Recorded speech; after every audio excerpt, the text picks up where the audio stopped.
आ जाओ।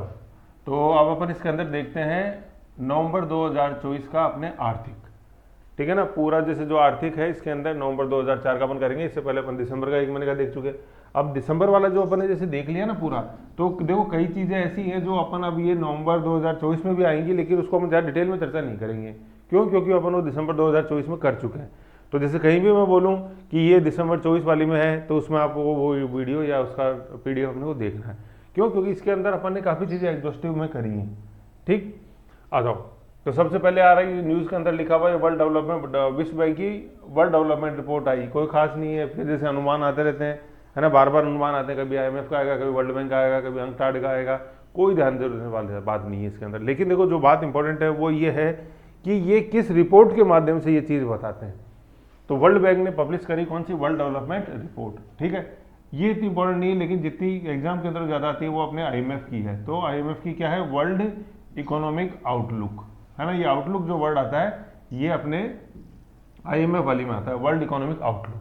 तो IMF वाली पूछी जाती है, तो इसके साथ में जैसे मैंने नहीं लिखा तो आप डैश करके लिख लो कि IMF की रिपोर्ट है, ये खत्म। वर्ल्ड इकोनॉमिक आउटलुक क्वेश्चन ये पूछा जाता है, वर्ल्ड इकोनॉमिक आउटलुक जो है उसको कौन जारी करता है? तो कौन है? IMF, international monetary fund. ठीक है, और वर्ल्ड बैंक IMF को अपन बोलते हैं क्या? ब्रिटेनो वुड्स संस्थान, ब्रिटेनो वुड्स इंस्टीट्यूशंस। IMF हो गया, वर्ल्ड बैंक हो गया, है ना, क्योंकि ब्रिटेनो वुड्स नाम की जगह अपने वाशिंगटन DC अमेरिका में, वहाँ बैठ के इनके ऊपर चर्चा हुई थी। सेकेंड वर्ल्ड वार खत्म हो गया था 1945 में। सारी प्रमुख अर्थव्यवस्थाएं थी अलग अलग देशों की, विकसित देशों की खासतौर पे, वो निस्तेनाबूद हो गई थी, जैसे ब्रिटेन, फ्रांस, अमेरिका, रूस, है ना। तब फिर ये हुआ कि अब ये कैसे वापस से खड़े होंगे सारी अर्थव्यवस्थाएं। तब इनको मदद देने के लिए ब्रिटेन वुड्स संस्थाओं के तहत में वर्ल्ड बैंक IMF बनाए गए थे। ठीक, ये कई बार पूछते थे ब्रिटेन वुड्स संस्थाओं से क्या मतलब है? ब्रिटेनो वुड्स, ठीक है, वुडलैंड नहीं है, लेकिन वुडलैंड से याद रह जाएगा, ब्रिटेनो वुड्स। फिर नेक्स्ट न्यूज़ है अपने ग्लोबल फिनटेक फेस्ट 2024। ठीक है, ये पहले तो इसके अंदर एक वर्ड आ रहा है, ये फिनटेक। ये फिनटेक क्या है जी? फिनटेक मतलब फिन से तो मतलब है फाइनेंशियल, और टेक से टेक्नोलॉजी। फिनटेक क्या? Technology related to online financial transactions. ठीक है, ऑनलाइन। अब देखो ये ऑनलाइन फाइनेंशियल ट्रांजेक्शन होते थे, तो पहले तो दुनिया वैसे ये इसके ऑनलाइन फाइनेंशियल ट्रांजेक्शन के नाम पे दो ही चीज़ें जानती थी, एक तो RTGS और एक NEFT, real time gross settlement और नेशनल इलेक्ट्रॉनिक फंड ट्रांसफर। ठीक है, ये इन दोनों के फुल फॉर्म है। RTGS का क्या है? Real time gross settlement. NEFT national electronic fund transfer. लेकिन आज की तारीख में ये आउटडेटेड हो चुकी, काम में आती हैं लेकिन इनको रिप्लेस कर दिया। अभी अपन आगे आगे जो पढ़ेंगे NPCI वाले, उसमें कहीं भी इन दोनों का नाम नहीं है। ठीक है, तो ये जो फिनटेक जो टेक्नोलॉजी है इसकी ये उपज है, ये नई वाली। ठीक है, ये अभी अपन देखेंगे, ये जो RTGS और NEFT जो थी, ये वेब बेस्ड एप्लीकेशंस थी। ठीक है ना, मतलब इंटरनेट नहीं बोल रहा हूँ मैं, इंटरनेट तो इनमें भी चाहिए उसमें भी चाहिए, ठीक है, लेकिन वेब बेस्ड, कि मतलब वेब के थ्रू जैसे काम करती थी। अब क्या हुआ है, जैसे अब ये सारी ये इंडिविजुअल स्टैंड अलोन ये एप्लीकेशंस हैं, ठीक है, जिनको इंटरनेट तो फिर भी चाहिए इनके अंदर, लेकिन ये वेब बेस्ड नहीं है, कंपेरेटिवली फास्ट है और बहुत ही ज़्यादा यूज़र फ्रेंडली ये है। केवल मोबाइल नंबर से काम हो जाता है। और इसके अंदर जैसे आपने कभी करा होगा तो ध्यान होगा, अकाउंट नंबर अलग, नाम अलग, ठीक है, फिर अमाउंट, सारी चीज़ें, तो वो उसके अंदर झंझट था। चलो अमाउंट तो सब में है, लेकिन अकाउंट नंबर अपने आप में थोड़ा टिपिकल पड़ जाता है। और ये सारी क्या बेस्ड है? QR बेस्ड है, मोबाइल नंबर बेस्ड है, आधार बेस्ड है, अभी अपन देखेंगे, है ना। तो ये सारी जो टेक्नोलॉजी इन्वॉल्व है इन सब के अंदर, जो अभी भी आज पढ़ेंगे अपन लेटेस्ट मॉडर्न टेक्नोलॉजी, ये फिनटेक है। और ये इतनी इंपॉर्टेंट है, मैं आपको बताऊँ, आज भारत की तरफ इस फिनटेक टेक्नोलॉजी के मामले में पूरा विश्व देख रहा है, पूरा मतलब पूरे विश्व का मुंह भारत की तरफ है कि भारत हमें मदद करे, भारत हमें मदद करे, हमें भी बताए कि इतनी बड़ी मात्रा में ये कैसे ये ट्रांजेक्शन हो जाती हैं, समझ रहे हो। तो ये बहुत बड़ी अपने एक रीच वाली बात है कि कैसे मदद करेगा भारत दूसरे देशों की। एक तो चीज़ ये है ना, पूरा वर्ल्ड देख रहा है। अब देखो ये क्या होता है, जैसे अपन फाइनेंशियल सर्विसेज वगैरह देखेंगे सारा, तो ये फाइनेंशियल सर्विसेज जो आ रही है, ये अपने जैसे अपन देखते हैं, तो ये जो सर्विस सेक्टर है ना, ये उसके अंदर आ रही है सारा। तो आप याद करो, अपन जब दिसंबर के दर्पण पढ़ रहे थे, तो मैंने एक आपको अपना एक्जिम पॉलिसी की बात आ रही थी, है ना, अपना एक्सपोर्ट इंपोर्ट देख रहे थे, तब मैंने बताया, मैंने GST का नाम लिया था, है ना। तो G से हो गया गुड्स, S से हो गया सर्विस, बताया था मैंने। तो उस S में ये फाइनेंशियल सर्विसेज भी इसी के अंदर आती हैं। ठीक है। तो फाइनेंशियल सर्विसेज जैसे अपन जो देते हैं तो ये दे रहे हैं अपन, फिर दूसरे देशों को भी स्पॉन्सर करते हैं। तो मैंने बताया था कि ये गुड्स एंड सर्विस टैक्स वाला तो अपने एक्सपोर्ट में से इंपोर्ट घटाते हैं तो माइनस में जा रहा है, घाटा हो रहा है, लेकिन इस सर्विस में अपन सरप्लस में है, बताया ना मैंने, है ना। तो ये सरप्लस में होने के कारण ये उसका एक ही हिस्सा है भाई, हॉस्पिटल मैनेजमेंट तो है ही, और फाइनेंशियल सर्विसेज है, टेलीकम्युनिकेशन सर्विसेज है, बीपीओ सारा, ये उसका एक मतलब हिस्सा है जो अपन देखते हैं एक्सपोर्ट्स का, ठीक है। तो ऐसे इसको अपन को समझना है। अब जैसे ये सारी टेक्नोलॉजी जैसे अपन देखते हैं तो इसके अंदर इतना आसान नहीं है इस टेक्नोलॉजी के अंदर घुसना है, सारा करना, मतलब जैसे पूरे आपको फाइनेंशियल्स की जानकारी होनी चाहिए, ठीक है। फिर दूसरा जो टेक्नोलॉजी इन्वॉल्व हो उसकी जानकारी होनी चाहिए, जैसे आईआईटी कंप्यूटर साइंस के अंदर हो तब अपन जाके इनके अंदर घुस सकते हैं, या किसी एमएनआईटी से अपन ने किया हो तो अपन इनके अंदर जा सकते हैं, है ना। क्योंकि एक तो स्केल जो है और एक जो state of the art technology इनके अंदर इन्वॉल्व है, मतलब जो मॉडर्न टेक्नोलॉजी इन्वॉल्व है, अपडेशन वगैरह नॉलेज का, वो सारा इनके अंदर जरूरी हो जाता है। इसलिए पूरा विश्व आज भारत की तरफ देखता है, ठीक है, विश्व गुरु भारत, समझ गए। तो आप अपन इसे पढ़ते हैं। ये पहले तो मैंने भूमिका बता दी क्यों इंपॉर्टेंट है और कहाँ इसको यूज करेंगे अपन, तो ऐसे है। अब वेन्यू था फिनटेक समिट हुई मुंबई के अंदर, समझ गए।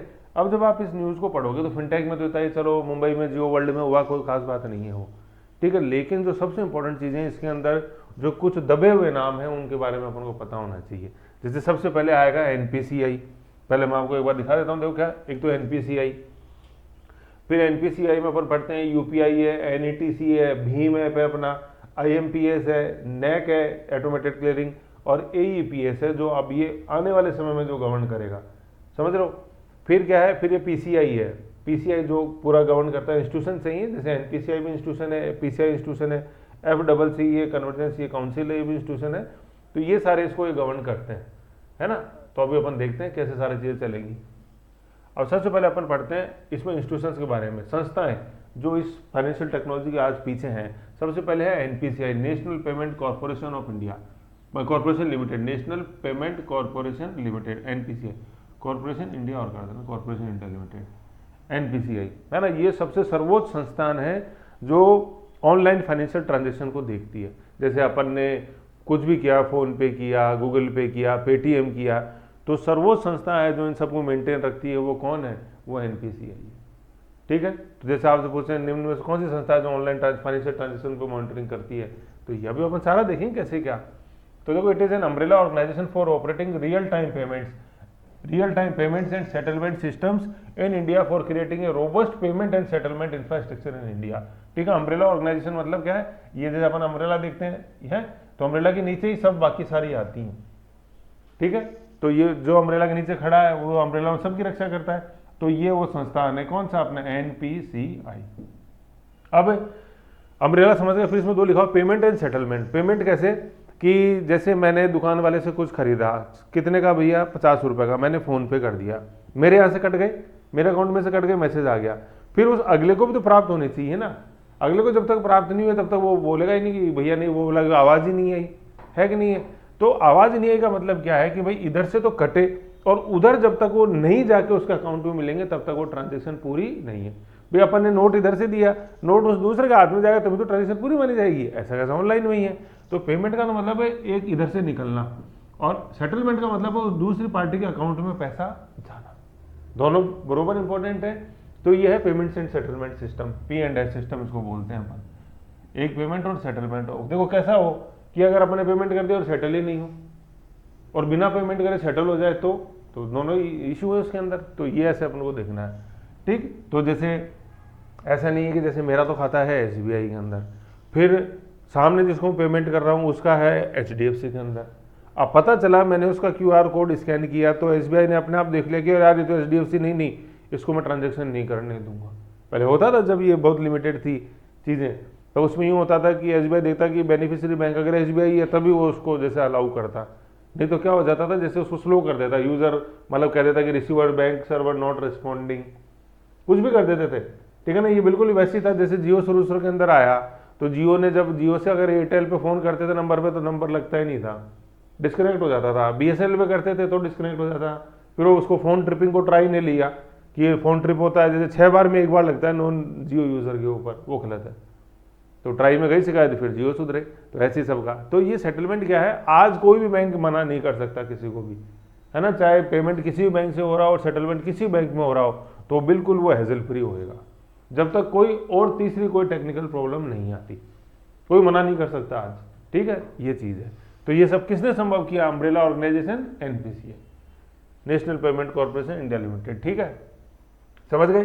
फिर इन initiative of Reserve Bank of India, अब रिजर्व बैंक ऑफ इंडिया देखो अपने पढ़ा था, अब मैं बता था, जैसे ही आए तो मन में ऑटोमेटिक बिल्कुल मशीन लर्निंग की तरह चलनी चाहिए चीज़। 1 अप्रैल 1935 को गठन हुआ था गवर्नमेंट ऑफ इंडिया एक्ट 1935 के तहत, 1 जनवरी 1949 को इसका राष्ट्रीयकरण हुआ। फिर अपन ने जैसे देखा था कि गवर्नर है, ठीक है, फिर 6 डिप्टी गवर्नर है देखा, फिर मॉनेटरी पॉलिसी बनाता है, मॉनेटरी पॉलिसी, और इसको जो बनाते हैं वो कौन होती है? अपने मॉनेटरी पॉलिसी कमेटी होती है, जिसमें टोटल 6 सदस्य होते हैं, 3 आरबीआई के होते हैं, 3 गवर्नमेंट के होते हैं, बताया था अपन ने। तो ऐसे क्या सारा रिविजन हो जाएगा। तो ये चीज़ें देखो कब होंगी? जब अपन ने जो पढ़ लिया है उसका अपन रिविजन करते रहेंगे, तब ये चीज़ें ऐसे तैरती हैं। अदरवाइज जैसे आपने ये चीज़ आरबीआई यहाँ क्यों फैलाऊँ, नहीं यहाँ मत फैलाओ, कौन कह रहा है यहाँ फैलाने के लिए? मैं तो बोल रहा हूँ साइड में रफ पेज लेके पढ़ो, उसके ऊपर लिख दो, याद नहीं आए तो दिसंबर 2024 वाले दर्पण खोलो, क्या गम है उसके अंदर। ऐसे मतलब हमको जी नहीं चुराना है कि नहीं यार नहीं, तो दिक्कत हो जाएगी, ठीक है। एंड तो क्या है? Initiative of Reserve Bank of India and the Indian banks association IBA के तहत जैसे अपन पढ़ते हैं अपने 12 अपने जैसे सेंट्रल बैंक्स हैं, सेंट्रल गवर्नमेंट के जो बैंक्स हैं, सेंट्रल पब्लिक सेक्टर बैंक्स, और जो अनेक अपने प्राइवेट बैंक्स हैं, उनका ये एसोसिएशन है, Indian bank association, under the provisions of the payment and settlement act 2007, ठीक है ना। ये 2007 अपन को ध्यान देना चाहिए। वो शुभ पैसा कर रहे हैं अपन, सुबह सुबह बोनी कर रहे हैं, तो वो सुबह शुभ भाई मतलब 7 का कोई भी जैसे आए तो उसको आप कोई भी एक शुभ से जोड़ा करो, कि 7 का अंक बड़ा शुभ, मैंने पहले ही बताया, 7 अजूबे, 7 रंग, 7 वचन, है कि नहीं, 7 समंदर, तो ऐसे तो पेमेंट सही रहे, तो ये शुभ अंक इसलिए अपन ने एक्ट में चुना।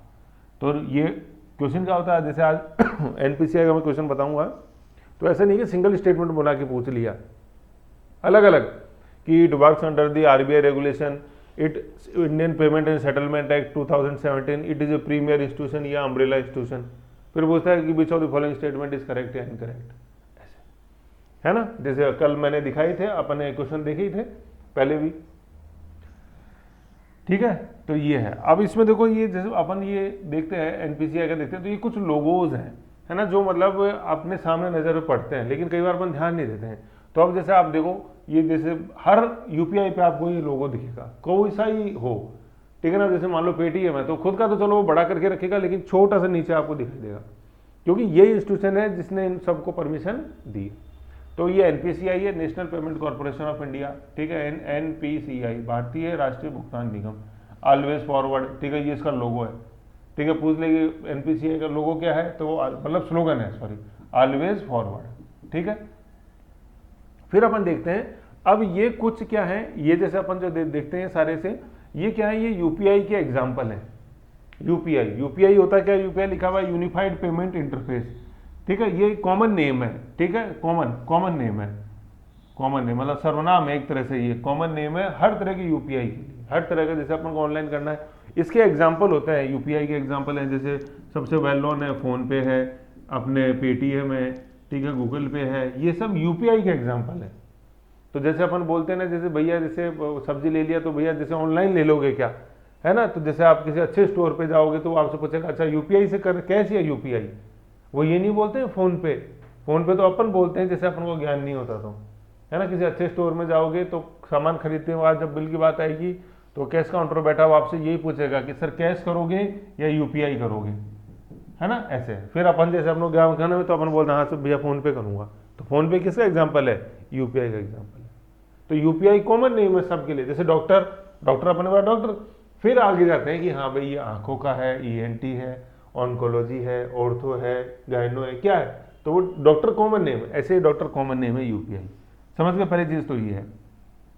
अब इसके एग्जाम्पल है, देखो जैसे सबसे पहले ये रुपए है ना, रुपए, अपने रुपए अब चलता है, ठीक है, फोन पे का मैंने इसमें लगा ही नहीं, ठीक। फिर ये यूपीआई अपन देख रहे हैं यहाँ पे, यूपीआई चलेगा, सेफ मतलब इजी, सेफ एंड इंस्टेंट, ठीक है। फिर अपन ये भीम ऐप देखते हैं, देखो आगे लिखा हुआ ना भीम यूपीआई, ऐसे सब में लिखा रहता है, फोन पे यूपीआई ऐसे, ठीक, ये है। फिर अभी आगे चलते हैं एक बार, फिर इन लोगों पे जैसे आते रहेंगे, मैं बता दूंगा सारा एक एक, पहले इसको यहाँ देख लो, फिर वहाँ बता दूंगा। यूपीआई अपन ने समझा, यूपीआई। फिर ये देखो NETC, national electronic toll collection, ठीक है ना, ये है नेशनल इलेक्ट्रिक टोल कलेक्शन। तो टोल टैक्स, टोल आगे लिखा हुआ है देखो फास्टैग, तो फास्टैग पे जो पैसे कटते हैं और फिर वो जाके वो जो भी बेनिफिशियरी है जैसे NHAI के अकाउंट में जाते हैं, national highway authority of India, तो वो जो सिस्टम मेंटेन करता है वो NPCI करता है, नेशनल पेमेंट कॉर्पोरेशन, सारा उसका पढ़ रहे हैं अपन। ये फैसिलिटीज है जो आज NPCI गवर्न कर रहा है। UPI हो गया, NETC हो गया, national electronic toll collection, FASTag. फिर है भीम ऐप। तो ये भीम ऐप क्या है, ये गवर्नमेंट स्पॉन्सर्ड UPI है, ठीक है। जैसे अपन फोन पे, पेटीएम, मोबीक्विक और अपने गूगल पे देखते हैं वो सब प्राइवेट है, ये गवर्नमेंट का है यूजर इंटरफेस UPI, ठीक है। तो क्या है देखो भीम कैसे है, भारत इंटरफेस फॉर मनी, है ना। अब देखो अपन ने जब UPI पढ़ा था तो UPI के अंदर आई क्या आ रहा था, आई ये इंटरफेस था। इंटरफेस का मतलब होता है बीच की कड़ी, देने वाले और लेने वाले की बीच की जो कड़ी है वो इंटरफेस है, ठीक यूं। तो भीम क्या है, BH भारत है, आई से वही इंटरफेस है और M से वही मुद्रा है, मनी। तो ये क्या है, it is an Indian state owned, मतलब गवर्नमेंट की तरफ से, गवर्नमेंट कंट्रोल रखती है, state owned mobile payment app developed by the national payment corporation of India limited. ये इसलिए किया कि चलो कल को चलो ठीक है फोन पे, पेटीएम फेल हो जाए, जैसे कोविड में अपन ने देखा था प्राइवेट हॉस्पिटल सारे फेल इन द सेंस या तो मना कर रहे थे, या जैसे बता रहे थे बेड है भी तो भी नहीं बेड नहीं है, ऑक्सीजन है तो भी ऑक्सीजन नहीं है, मतलब उनमें उनका हित सर्वोपरि रहता है प्राइवेट में। तो हो सकता है कभी भी जैसे हो तो UPI फोन में मना कर दे, तो इंडिया ने अपना बैकअप बना के रखा है, भीम है। ऐसे पॉपुलर कम है क्योंकि एडवर्टाइजिंग कम है, समझ गए। तो ये भीम ऐप है, तो गवर्नमेंट स्पॉन्सर्ड पूछ ले कौन सा ऐप है, उसमें लिखा रहा है ये अपने UPI पेटीएम, तो कौन सा है, भीम है। Bharat interface for money, BH Bharat, है ना। अपन जब अपन पढ़ेंगे शायद इस दर्पण में थे आगे पीछे कहीं आएगा भीष्म, है ना, वो अपन ने यूक्रेन को वहाँ यूक्रेन वाली में आएगा, मतलब पोर्टेबल हॉस्पिटल्स दी है अपन ने यूक्रेन को 4, मतलब ऐसे तंबू के अंदर ही हॉस्पिटल बन जाएगा, हर कहीं हॉस्पिटल बना, तो यूक्रेन में आएगा ये, उसमें आएगा अक्टूबर वाली इंटरनेशनल के अंदर, ठीक है। तो ये भीम है, वो भीष्म है। फिर आता है IMPS, इमीडिएट पेमेंट सर्विस, ये मोबाइल से होता है जैसे पेमेंट ट्रांसफर अपन जैसे करते हैं, जैसे UPI काम नहीं करता तो फिर IMPS से भेजते हैं, आजकल कंपेटिवली कम यूज के अंदर आता है क्योंकि UPI चल रहा अच्छा खासा। तो इमीडिएट पेमेंट सर्विस वो मोबाइल नंबर के थ्रू जाती है, मतलब ये वो जब RTGS NEFT फेल हो जाते थे तो अगर कम अमाउंट का करना होता तब ये IMPS काम आता था, immediate payment system, payment services. फिर होता है NAC, ये देखो ये काफ़ी इंपॉर्टेंट है। NAC क्या है, national automated clearing house, national automated clearing house. देखो ये क्या होता है, जैसे अपन ने इधर से पेमेंट किया, UPI से किया, इधर से निकल के उसके खाते के अंदर चलेगा, तो ये हैंड टू हैंड क्लियरिंग हो रही है, जबकि पहले ऐसे नहीं हुआ करता था। पहले बैंक्स के अंदर फ्राइडे के दिन क्लियरिंग होता था बैंक्स में, लंच बाद में। तो क्लियरिंग क्या होता था, जैसे SBI से किसी ने ट्रांजेक्शन, SBI में जैसे चेक दे रखे हैं किसी ने दूसरे बैंक के, और दूसरे बैंक वालों ने SBI के दे रखे हैं, तो वो सब वो हिसाब लगाते थे कि SBI तो पैसा तुमको इतना देगा और HDFC इतना पैसा SBI को देगा। फिर जैसे मान लो SBI को 10 रुपये देने हैं HDFC को, और HDFC को 8 रुपये देने SBI को, तो ये सीधा सा आया कि हाँ भाई 2 रुपये SBI को अपन दे देते हैं, 2 रुपये SBI HDFC को दे देगा। तो वो क्लियरिंग था, तो वो पहले मैनुअल चलता था, सिस्टम का तो इन्वॉल्वमेंट था लेकिन ऐसे रियल टाइम नहीं था। आज इस ये NAC से क्या है, रियल टाइम सेटलमेंट है, तो national automated clearing house, online सारा। फिर ये अब जो भविष्य की टेक्नोलॉजी है जो जिसपे अब आगे सारा काम चलेगा वो है AEPS, आधार इनेबल्ड पेमेंट सर्विसेज, AEPS। देखो ये क्यों आ रहा है सीन के अंदर, जैसे आप पढ़ रहे हो कल पत्रिका के अंदर भी था कि साइबर फ्रॉड्स कितने हो रहे हैं इस UPI को लेकर, है ना। आप कर रहे हो ट्रांजेक्शन कर रहे हैं, पैसे जा रहे हैं, ऑनलाइन जा रहे हैं, भाई ऑनलाइन फ्रॉड हुआ तो ऑनलाइन ही जा रहे हैं, पैसे निकल के दूसरे खाते में जा रहे हैं, लेकिन फिर भी पता ही नहीं लग पा रहा कि वो यूजर कौन है, और यूजर है भी तो कोई आसाम के जंगलों में बैठा है, काजीरंगा नेशनल पार्क में, कोई मणिपुर में हिल्स में बैठा है। फिर जैसे अब ये बांग्लादेश और नेपाल अब सीन में आने लग गए, कल पत्रिका में आपने देखा ही होगा, ठीक है। तो मतलब पकड़ में नहीं आ रहा, सिम फर्जी, बैंक अकाउंट देखते हैं बैंक अकाउंट फर्जी, ये ऐसे कैसे हो सकता है, ठीक है। तो अब धीरे धीरे जैसे गवर्नमेंट अब बढ़ रही है वो आधार इनेबल्ड है, कि आधार माना चलो शुरू के अंदर इसमें भी हुई थी फॉर्जरी, लेकिन कंपेरेटिवली इतना अनसेफ नहीं है जितना आज जैसे फर्जी सिम। कल देखा आपने जैसे पत्रिका के अंदर था कि कितनी फर्जी सिम, जैसे फोन आ रहा है, OTP अपन उसको दे रहे हैं, ठीक है, फिर वो अपने से बात कर रहा है पूरा 2-2, 3-3 दिन, फिर भी वो यूजर नहीं पकड़ में आ रहा कि ये सिम नंबर किसका है। देख रहे हैं तो ये बांग्लादेश का रजिस्टर्ड है, म्यांमार में रजिस्टर्ड है, पता नहीं लग रहा। यूँ। तो इसलिए फिर इनको धीरे धीरे ताकत मिलती गई साइबर क्राइम्स को, और जो आज देखते हैं नासूर कैंसर बन गया वो इसी कारण है। तो ये आधार इनेबल्ड क्या है कि आधार के अंदर चलो ठीक होगा, लेकिन उसके अंदर काफ़ी कम गुंजाइश है कंपेरेटिवली सिम से, ठीक है। तो ये धीरे धीरे अपन इधर बढ़ रहे हैं AEPS, तो Aadhaar enabled payment services, cyber frauds को रोकने के लिए, समझ गए। तो ये सारे जो है ये कौन काम कर रहा है, अपने NPCI काम करता है, national payment corporation of India, ठीक।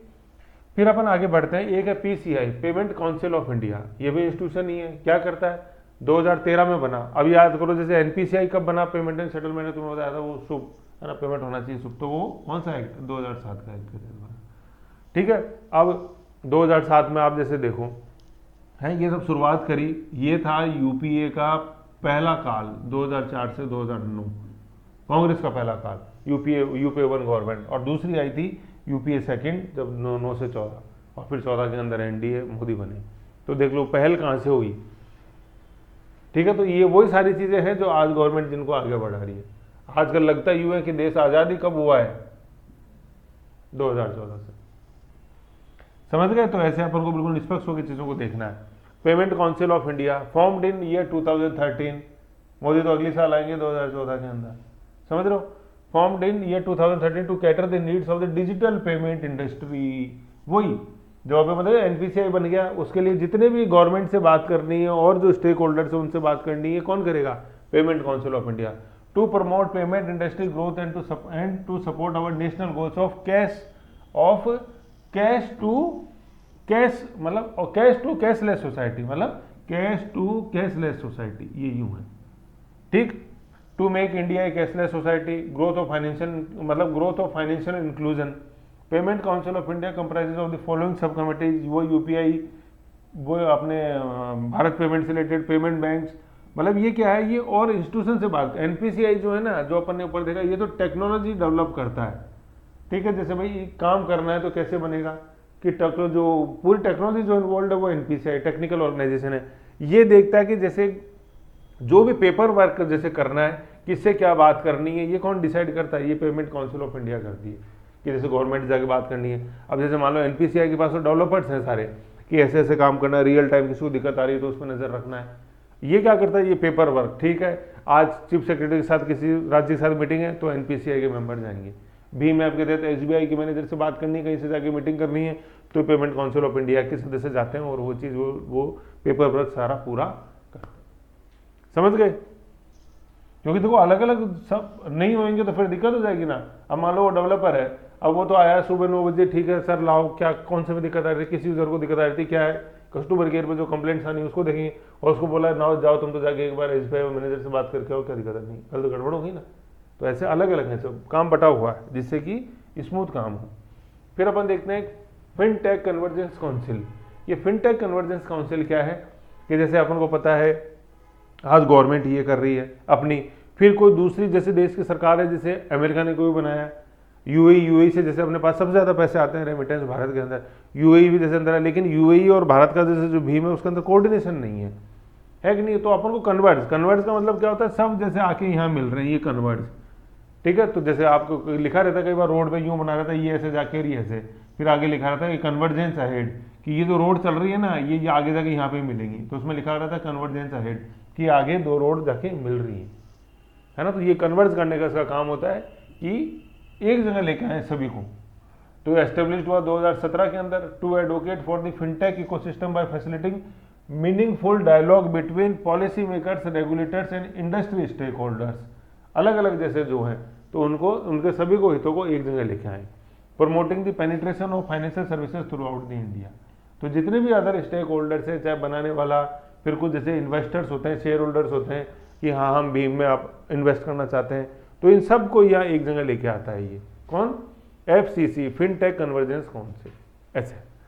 फिर एक थीम है जो ये अपना ये फिनटेक समिट हुआ है मुंबई में, इसकी थीम क्या थी, blueprint for next decade of, है ना, ऑफ कर देना, ऑफ फाइनेंशियल, ये क्या है, responsible, inclusive and resilient AI।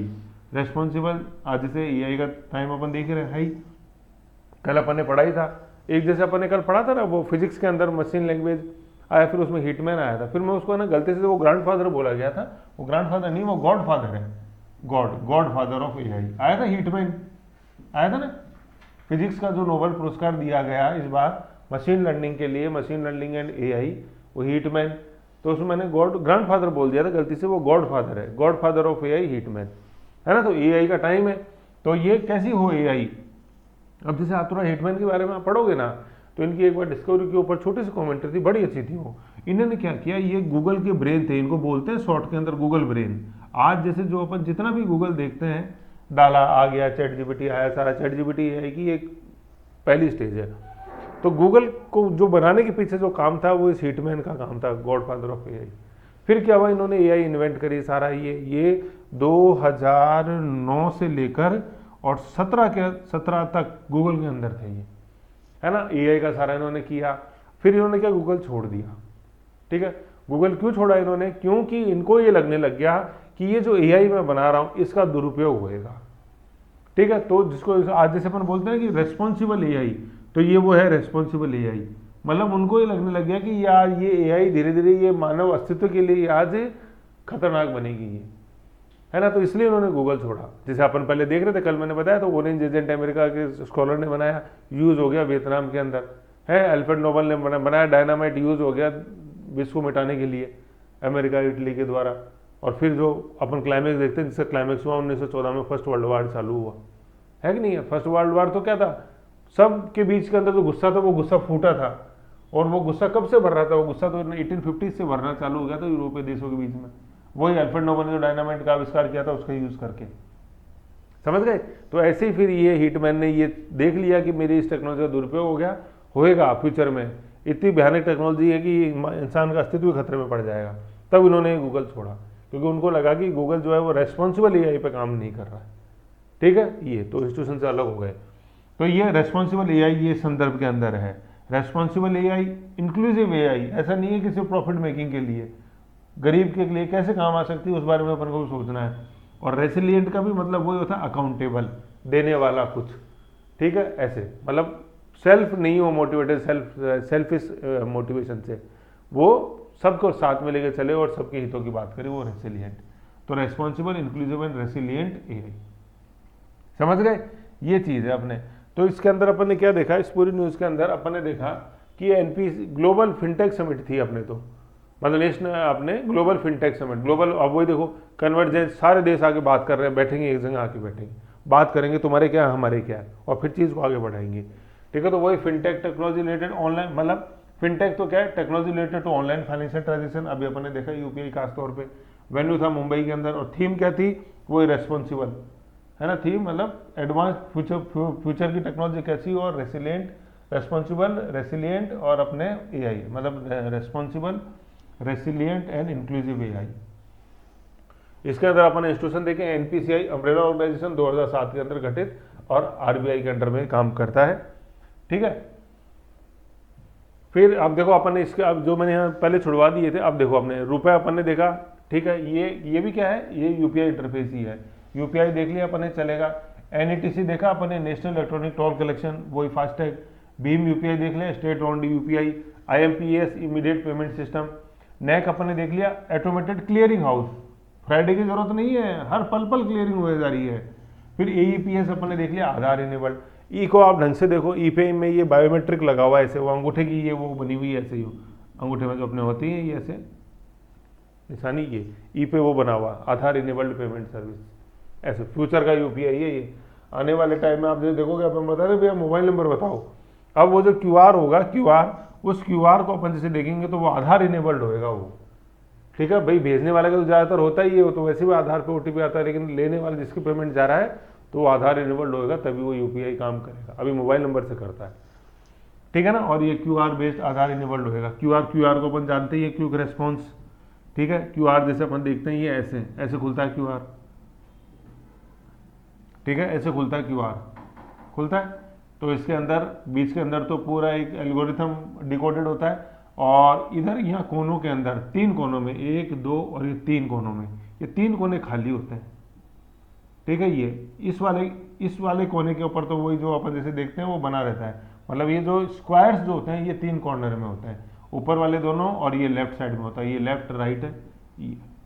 यानी मतलब जो नीचे वाली जो राइट साइड है ये इस पे ये बॉक्स नहीं बना रहता, ठीक है। जैसे कोई भी आप QR देखो तो उसको आप देखना ऐसे ही, ठीक है, ज़्यादा दूर जाने की जरूरत नहीं है, ये QR बना हुआ है नीचे ही ऐसे, ठीक है। तो इस QR में अपन जैसे देख रहे हैं ऊपर वाले दोनों कोनों भरे हुए हैं और नीचे वाले में लेफ्ट कोना भरा हुआ है, राइट वाले कोने के अंदर नहीं आता, ठीक है ना। देखो ये QR अब देखो बना है QR, तो इसमें है, तो ये वाला चारों तरफ अपन देख रहे हैं, इस तरफ नहीं है, ये जो छोटा देख रहे हैं ये तो इसका ही प्रिंट का हिस्सा है, मतलब एल्गोरिथम का ही, बाकी तो 1 2 और ये लेफ्ट वाला, राइट वाला नीचे का राइट वाला जो है ये खाली रहता है, मतलब इस तरफ नहीं होता ये बॉक्स स्क्वायर ये।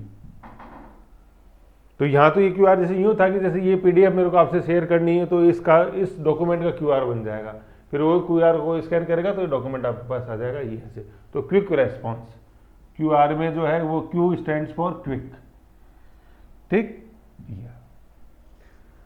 ये देखा अपने पेमेंट काउंसिल ऑफ इंडिया देखा 2013 में गठित, और ये पूरा पेपर रिलेटेड काम करती है इन सब टेक्नोलॉजी से related. FCI financial technology convergence council 2017 के अंदर गठन, सबको एक जगह लेके आता है जितने भी स्टेक होल्डर्स हैं।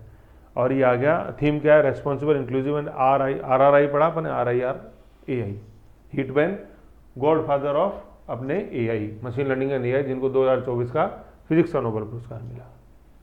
ऐसे ये न्यूज़ थी अपने NPCI वाली, जिसको आपको अब कभी भी जैसे आप यूज़ करो तो ये सारी चीज़ें NPCI है, अपने PCC है और डिजिटल कन्वर्जेंस काउंसिल है, ये एक बार दिमाग में घुमाया करो, हाँ ये क्या मैंने पढ़ा था, तो जितना याद करोगे उतना याद रहेगा, ओके। क्योंकि जैसे न्यूज़ में अपन ने जितना ऐसा देखा ना, इतना दर्पण के अंदर नहीं है, ये सारी चीज़ें मैं कहाँ से लाया, जैसे आप क्वेश्चन देखोगे उन सबसे ये चीज़ आपको समझ में आएगी, फिर आज देखेंगे। आओ नेक्स्ट अपन देखते हैं विस्तारा का विलय हुआ एयर इंडिया के अंदर, ये न्यूज़, ओके। अब नेक्स्ट देखते हैं अपन विस्तारा का विलय हुआ एयर इंडिया के अंदर, ठीक है। मतलब ये 2 एयरलाइंस हैं, एक विस्तारा है एयर इंडिया। आज की तारीख में तो आज जैसे अपन पढ़ रहे हैं 28 नवंबर में, तो ये तो अब केवल एक ही है एयर इंडिया, लेकिन विलय हुआ विस्तारा का एयर इंडिया, तो जान लेते हैं। तो सबसे पहले प्रभावी कब से हुआ, 12 नवंबर 2024 से, है ना। बाल दिवस था 14 नवंबर, उसे 2 दिन पहले विलय कर दिया गया 12 नवंबर 2024 को। अब इसमें 2 नाम आ रहे हैं, एक तो ये एयर इंडिया और फिर आ रहा है विस्तारा। पहले इनको अलग अलग देख लेते हैं ये क्या है, क्योंकि एयर इंडिया से जो JRD टाटा जुड़े हुए हैं ये बहुत इंपॉर्टेंट व्यक्ति हैं।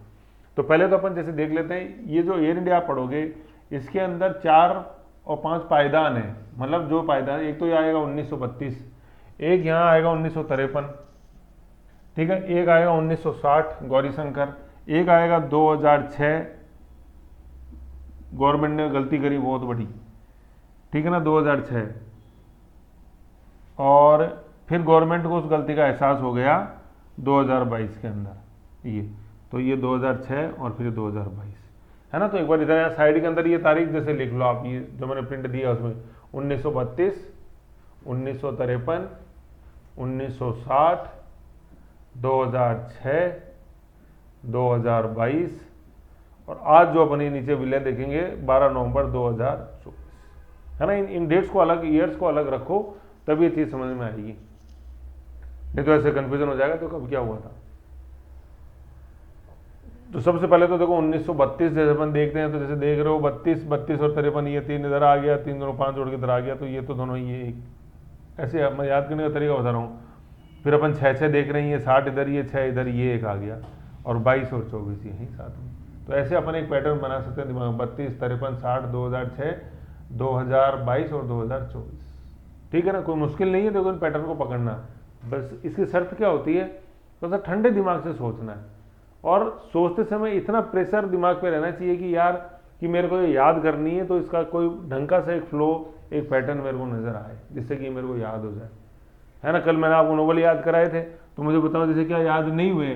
शुरू का मैं बता रहा था 1913, इस दोनों को 13 को अपन उल्टा कर दे तो 31 हो जाएगा, लेकिन इसको 30 करना है, 2 तो यहीं तक रह गए। फिर मैं बता रहा 60, 70, 80, 90 हर दशक में एक चलेगा, 60 में एक चलेगा, 70 में एक चलेगा, 80 में एक चलेगा, 90 में एक चलेगा। फिर वो सहस्त्राब्दी चेंज हो गई तो सर उसके अंदर क्या है, उसके अंदर 2 आएंगे एक दशक के अंदर, ठीक है, एक दशक के अंदर 2 आएंगे, आए कि नहीं आए। फिर ऐसे 2019 नहीं बना विजय बनर्जी, ऐसे फिर इसको बार बार रिवीजन करते रहो भाई। 60 वाला जैसे 68 हो गया, क्या था, अब पे 60 पे आगे तो अब कुछ और आगे सोचो ना, 60 आ गया। 70 वाला सर क्या था, वो 79 था। 80 वाला क्या था सर, वो वर्ल्ड कप था 83। 90 वाला सर क्या था, वो 98 था। 2001 मतलब 2001, 2009 में 9 और ये 14 और 19 ऐसे था। ठीक है, टैगोर हो गया, सीवी रमन हो गया। 68 वाला देखते हैं अपन कौन, हरगोविंद खुराना, मदर टेरेसा हो गई, सुब्रमण्यम चंद्रशेखर हो गए, अमृत्य सेन हो गए। 2001 वीएस नायपॉल हो गया, 9 के अंदर वेंकट रमन, केमिस्ट्री के अंदर हो गया, 14 के अंदर कैलाश सत्यार्थी, 30 हो गया, 2000 के अंदर अभिजीत बनर्जी इकोनॉमिक्स हो गया। और फिर मैंने बताया था कि कौन से ऐसे हैं जिनके अंदर सिर्फ एक बार मिला है, तो मैंने यूँ बताया था PCM, इन दोनों को हटा दिया था कि इनमें एक ही बार मिला है, तो ये केमिस्ट्री और मेडिसिन हो गया खत्म, और सब में 2 बार मिला है यूँ। तो ये एक पैटर्न से अपन जैसे पढ़ेंगे ना तो वो बहुत ईजी हो जाती है चीज़। तो इसलिए बार बार कहता हूँ कि थोड़ा सा जैसे इसको समय दो और इसको अपना बनाओ बैठिए, तब ये अपने आप हो जाएगी। देखो 1932, 1953, 1960, 2006, 2022 और 2024, ठीक यूं। अब देखो 1932 है ना, ये काफ़ी इंपॉर्टेंट जैसे तारीख है। वैसे अपन जैसे देखते हैं 1932 से बहुत कुछ जुड़ा हुआ है, जैसे अपन राउंड टेबल कॉन्फ्रेंस देखते हैं 1930 पहली, 1931 में दूसरी और 1932 में तीसरी, है ना। 0 में पहली, पहली में दूसरी, दूसरी में तीसरी, एक एक आगे जोड़ देना है। ये फर्स्ट RTC थी, सेकंड RTC थी, थर्ड RTC थी। राउंड टेबल कॉन्फ्रेंस लंदन में हुई थी, भारत का जो डेडलॉक था उसको तोड़ने के लिए। 1935 का अधिनियम इसी की देन थी, राउंड टेबल कॉन्फ्रेंस की, ठीक है ना। बताओ यार, राउंड टेबल कॉन्फ्रेंस तो यहाँ पूरी होगी ना। फिर 1935 का अधिनियम आया ना, जो भी अपन RBI पढ़ रहे थे, पढ़ा था RBI अपन 1935 का अधिनियम के द्वारा।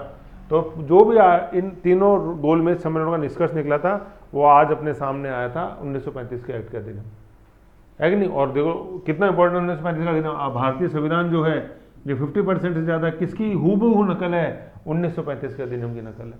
आधा संविधान 1935 का अधिनियम है आज अपना। सुप्रीम कोर्ट और RBI तो जैसे देखा ही मैंने बताया, दूसरी दुनिया संसद। फिर देखो कॉन्स्टिट्यूशन आया 1935 के अधिनियम से। 1935 का अधिनियम आया किससे, RTI से, ये RTC से, राउंड टेबल कॉन्फ्रेंस से, ऐसे। और बाकी तो जैसे कॉन्स्टिट्यूशन डेवलपमेंट है, गवर्नमेंट अपने इंडियन कॉन्स्टिट्यूशन में उसको अपन पढ़ते रहते हैं उसमें।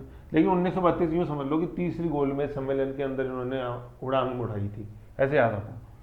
फाउंडेड इन 1932 है Tata airlines by JRD Tata, है ना। अभी हाल ही में जैसे जिन टाटा का निधन हुआ है वो रतन टाटा है, ठीक है। और ये कौन है, ये JRD टाटा है, ठीक है ना। ये JRD में जो R जो है ना, फिर आगे जो इनके आएंगे फॉलोवर, वो उनका नाम इस R से था, रतन टाटा, ठीक है। तो JRD टाटा कौन, जहांगीर जी, रतन जी, दादा भाई टाटा, JRD टाटा, ठीक है। इनका क्या है काल, अपन जैसे देखते हैं 1904 से 1993, ठीक है, JRD टाटा, ठीक है। और ये इस व्यक्ति को क्या बोलते हैं अपन, ये भारत का पहला पायलट था, ठीक है। और इसी को बोलते हैं अपन father of Indian civil aviation. क्या, सिविल एविएशन, सिविल, मिलिट्री नहीं, सिविल, सिविल एविएशन, ये लिख लो, father of Indian civil aviation. भारतीय विमानिकी का जिसको पिता बोलते हैं ये है अपने JRD टाटा, ठीक है।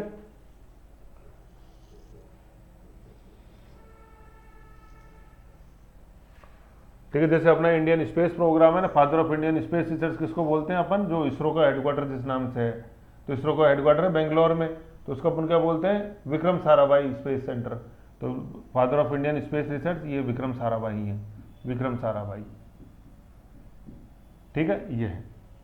तो ऐसे ये जो फादर्स जैसे जैसे आते जाते हैं ये अपन को ध्यान में रखना है। जैसे father of, God father of AI थोड़ी देर पहले देखा, हिटमैन, नोबेल पुरस्कार 2024, ठीक है। तो JRD Tata is father of Indian civil aviation, पहले पायलट थे, पहला कॉमर्शियल पायलट का लाइसेंस जिसको इंडिया में मिला था इन JRD टाटा को मिला था। 1932 अपन देख रहे हैं, third round conference. Tata himself flew his first single engine de Havilland Puss carrying air mail from Karachi to Bombay, है ना। ये पहला ये प्लेन उड़ा के लाए थे इंडिया के अंदर, कराची से बॉम्बे। कराची वही डी गैंग, पाकिस्तान, सिंध प्रांत, कराची, कराची से बॉम्बे ले गए, बॉम्बे जुहू एयरड्रम पे, and later continuing to Madras, currently Chennai. तो मैं बता रहा था सबसे पहले प्लेन इंडिया में इन्होंने उड़ाई, कहाँ से कहाँ उड़ाई, कराची से बॉम्बे उड़ाई, है ना। ये पता होना चाहिए, ठीक है। जैसे हम देखते हैं भारत में पहली ट्रेन चली थाने टू बॉम्बे 1953, ऐसे। तो ऐसे ही ये है। तो 1953 तो यहाँ वो 1853, तो 1853 के बाद 1953 पहली ट्रेन 1853 में चली। पहला प्लेन भारत में कब उड़ के आया, 1900, भारतीय द्वारा, है ना। इससे पहले नो डाउट अंग्रेज तो करते थे, यूज में लेते रहते, लेकिन ये भारतीय द्वारा है, ठीक है। क्योंकि उस समय पाकिस्तान इंडिया का ही भाग था। यहाँ पे 1932 पढ़ रहे हैं यार, 47 में होंगे TTMM तो तू में मेरे तो समझ गए। तो ये आ गया 1932, कराची से बॉम्बे लेके आए, ठीक है, JRD टाटा। फिर क्या अपन देखते हैं, after world war second it was nationalised, भाई पहले प्राइवेट था, टाटा सन्स के पास था, नेशनलाइज्ड हो गया, मतलब कि सरकार के पास आएगा ये। ठीक है, कब? 1953 में आज़ाद हो गया ना भारत, 1947 में आज़ाद हो, नेशनलाइजेशन हुआ 1932 में। अपन देखे जा रहे थे ना, अभी 1932 लिखाया था, फिर 1953 लिखाया था, माइलस्टोन देखे थे ना। 32 के अंदर तो उड़ा के लाए K2B, KBC, K2B, Karachi to Bombay, फिर बॉम्बे से आगे कहाँ ले गए थे, चेन्नई तक ले गए थे ना, चेन्नई तक। कराची टू बॉम्बे लाए और बॉम्बे से चेन्नई ले गए, KBC लिख लो। फिर 1953 के अंदर नेशनलाइज्ड हो गया। फिर 1960 के अंदर ही अपना पहला बोइंग खरीदेंगे। 1960 it took delivery of its first Boeing 707 name Gauri Shankar, ये बड़ा इंपॉर्टेंट नाम है गौरी शंकर, है ना, शिव के नाम से, शिव भक्ति दिखा रहे इंडियन। वैसे जे.आर.डी. टाटा नहीं, पर्सियन थे, पारसी, ईरान, पर्सियन। ठीक है, साइलेंट टावर है अपने, मतलब जैसे अपन हिंदू के अंदर देखते हैं जलाते हैं, मुस्लिम के अंदर गाड़ते हैं, क्रिश्चियंस में गाड़ते हैं, तो ऐसे ही क्या है, जैसे अपन जैसे देखते हैं पर्शियंस के अंदर क्या आता है, जैसे डेड बॉडी को जो है तो वो एक टावर के अंदर रख दिया जाता है और पहले उस डेड बॉडी को जैसे जो चील कौवे गिद्ध वगैरह होते हैं वो खाते हैं कुछ दिन, और फिर वो जो बचे हुए अवशेष हैं उनको एक छोटे मिट्टी के बर्तन में डाल के फिर ज़मीन में गाड़ते हैं। तो पर्शियंस का ये साइलेंट टावर है अपने बॉम्बे के अंदर, साइलेंट टावर। ठीक है, ये तो वो बड़ा सा मतलब गोल सा है छत के ऊपर, वहाँ पे वो डेड बॉडी को रख देते हैं, तो पहले वो गिद्ध खाते हैं उसको। ठीक है, तो अपने अपने हैं रीति रिवाज, उसमें क्या है। और अग्नि पूजा अपन इसमें ये देखते हैं, अग्नि पूजा जो आई है ये पारसी धर्म से आई है, दिए जलाने वाला जो कॉन्सेप्ट है ये पर्शियन धर्म से। तो पहला मैं बता रहा हूँ, पर्शियन होने के नाते फिर भी देखो इंडियन नाम आएगा नहीं है, गौरी शंकर ऐसे। ठीक है, तो पहला बोइंग इन्होंने खरीदा अपना 1960 के अंदर, हो गए नेशनल तो 60 के अंदर। अब देखो ये बोइंग और एयरबस है ना, ये दो ही है जो सिरमौर है आज की तारीख में। एक तो एयरबस है, जैसे आज कोई भी जैसे आप प्लेन देखोगे ना तो या तो वो एयरबस कंपनी का होगा या वो बोइंग का होगा, ये दो ही है जो सिरमौर जो आज प्लेन्स बनाते हैं। ठीक है, बोइंग। तो ये जो एयरबस है ना ये तो है फ्रांस की, और ये जो बोइंग है ये है अमेरिका की, कोई इंडियन नहीं है ये। प्लेन इन दोनों में से एक ही होता है, एयरबस या बोइंग। अब ये पकड़ में कैसे आते हैं, जैसे आप कोई भी नाम जैसे देखोगे ना, तो जैसे अब ये बोइंग है तो इसके आगे ये B707 लिखा रहता है यूँ, बोइंग 707 है, ये मॉडल नंबर है, जैसे अपने मारुति 800 ऐसे अलग अलग यूँ। और एयरबस जैसे लिखा रहता है तो उसमें लिखा रहता है एयरबस जैसे एयरबस 104 USA। तो बोइंग और एयरबस पकड़ में आएगा, है ना। तो आप जैसे कभी भी आप जैसे देखो प्लेन कौन सी कंपनी का है, तो जैसे अपन देखते हैं भाई मारुति है, महिंद्रा है अपने हुंडई है, तो ऐसे प्लेन के ये दो मैन्युफैक्चरर्स हैं, फ्रांस और अपने US से। ठीक है, देखो याद कैसे रहते हैं मैं आपको बताऊँ। जैसे वर्ल्ड का मैप अपन जैसे देखते हैं, ये वर्ल्ड का मैप है, देखते हैं ये अपन ने ये बना दी डेट लाइन, इक्वेटर बन गया और ये 0 डिग्री ग्रीनविच बन गई। इधर तो आ गया ये फ्रांस, मतलब लंदन, और ये फ्रांस आ गया, फ्रांस ऑलमोस्ट इक्वेटर पे ही है, वो 0 डिग्री पे ही है, फ्रांस आ गया। ठीक है, और इधर देखते हैं अपन ये अमेरिका, इधर ये है, तो प्लेन उड़ा ही हूँ ऐसे, ये उड़ान बड़ी प्लेन ने टेक ऑफ किया नहीं किया, तो ये तो है अपने ये A और ये है B, तो उड़ान यूँ भरी ना, तो एयरबस और फिर आ गया B, भाई पहले A से जाते हैं तभी तो B पे आएंगे, उड़ान या तभी तो उनसे जाएंगे अपन। तो एयरबस हो गया फ्रांस के अंदर, बोइंग हो गया USA के अंदर, ऐसे याद रह जाएगी। फ्रांस से उड़ान बढ़ी है अमेरिका तक, एयरबस एंड बोइंग, है ना, क्योंकि ये ऐसी चीज़ें हैं जो मतलब गोलीगट्ट याद आनी चाहिए अपने को, इनमें सोचना पड़ता है तो इसका मतलब गलत हो गया। भारत के अंदर कोई मैन्युफैक्चरिंग अपने सिविल एविएशंस की नहीं होती है, हेलीकॉप्टर्स वगैरह अपन जरूर बनाते हैं। तो अपन ने हाल देखा था, हाल ही के अंदर जो जुड़ा नवरत्न के महारत्न के अंदर 14th जो है ये हाल ही तो था, हाल जो अपन देखा ना, भेल गेल सेल और फिर हाल, फिर BPCL HPCL IOCL ONGC और अपने OIL NTPC CIL PGCIL PFC RECL ये महारत्न, तो ये हाल वही हाल है ये। लेकिन ये क्या बनाता है, ये मिलिट्री के लिए बनाता है, ये सिविल एविएशन नहीं बनाता है, सिविल के दो ही बनते हैं, एयरबस एंड बोइंग। तो ये जो टाटा ने खरीदा ये क्या था, ये अपना बोइंग था, गौरी शंकर बोइंग 707, सबसे वेल नोन मॉडल जो है ये आज भी चलता है, मतलब ये मॉडल थोड़ा मॉडिफाइड है। And became the first Indian airline to induct a jet aircraft in its fleet, ये बोइंग। ठीक है, अब जैसे ना बोइंग का मैंने आपको बताया, बोइंग मैंने तो सिर्फ इतना बताया कि USA के अंदर है, अमेरिका की कंपनी है। अब आप देखना इस बोइंग का हेडक्वार्टर कहाँ है। ठीक है, और जैसे मैंने आपको लुसेंट में एग्जाम वो दिया था औद्योगिक प्रदेश, है ना, तो उसमें औद्योगिक प्रदेश अमेरिका की देखना औद्योगिक प्रदेश कहाँ है, शिकागो, मिशिगन सब आएंगे ये, तब देखना इस बोइंग का हेडक्वार्टर कहाँ है। कहीं नहीं हुआ, न्यूयॉर्क, पेंसिल्वेनिया वगैरह, मैसाचुसेट्स कहीं नहीं है। तो देखना आप ग्रेट लेक्स भी पढ़ना उस बहाने, ग्रेट लेक्स सब। तो वो जो दी है टेबल उसको पढ़ना आज, औद्योगिक नगर, विश्व के औद्योगिक नगर लुसेंट में तो बताया। चलो, तो बोइंग 707 इनके पास आ गया, 1960 के अंदर आ गए। अब क्या मुनाफा चल रहा था, सब अच्छा चल रहा था। 2006 में भारतीय सरकार को लगा कि क्यों ना ये सोने की अंडे देने वाली मुर्गी मेरे पास आ जाए। तो 2006 में सरकार ने क्या कर दिया, इसका विलय कर दिया। इन 2006 onward it suffered losses after it's merger with Indian airlines. ये इंडियन एयरलाइंस क्या थी, ये गवर्नमेंट की थी, ठीक है, गवर्नमेंट की एजेंसी थी। तो देखा कि यार इस सोने की अंडे देने वाली मुर्गी को अपने लिया हो, टाटा एयरलाइंस को, एयर इंडिया को, तो लिया है और मर्जर कर दिया। लेकिन जब से मर्ज किया तब से इसमें क्या घाटे होने चालू हुए।